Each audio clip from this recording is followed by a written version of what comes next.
Advocate Nita Sawant Kavitkar या बार असोसिएशनच्या अध्यक्ष आहेत आणि अतिशय प्रामाणिक आणि मेहनती आहेत.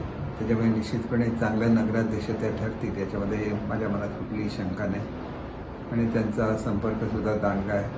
त्यांनी खरं तर आमची ग्रामीण भागातली संघटना अतिशय चांगली बांधलेली आहे. त्याच्यामुळे आमच्या महिला जिल्हाध्यक्षसुद्धा त्या आहेत. एक सर्वसामान्य कुटुंबामध्ये त्यांचा जन्म झालेला आहे.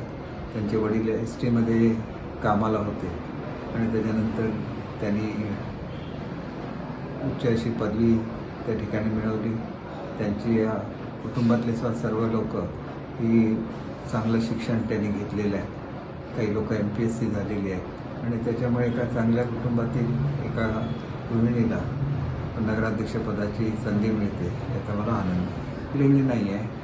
युती झाली तर आपल्यातल्या काही उमेदवारांना अर्ज मागे घ्यायला लागतील याची पूर्ण कल्पना दिलेली आहे आणि त्याच्यामुळे त्यांना तयारी आहे.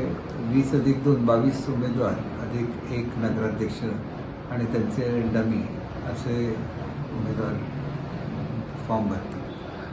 पण महिला नगराध्यक्ष ज्याला आरक्षण नव्हतं त्याला सुद्धा आम्ही महिला नगराध्यक्ष सौंदर्याच्या नगराध्यक्षपदी बसवलेली होती.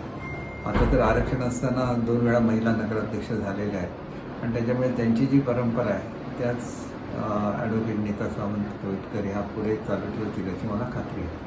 हे लोकांचं प्रेम आहे. लोकांचं प्रेम त्यांनी 4 वेळा मला आमदार म्हणून निवडून दिलेलं आहे आणि तेच प्रेम या निवडणुकीत सुद्धा ते दाखवतील याची मला खात्री आहे. टाइम्स डिजिटलला लाईक करा, शेअर करा, सबस्क्राईब करा आणि बेल आयकॉन दाबायला विसरू नका.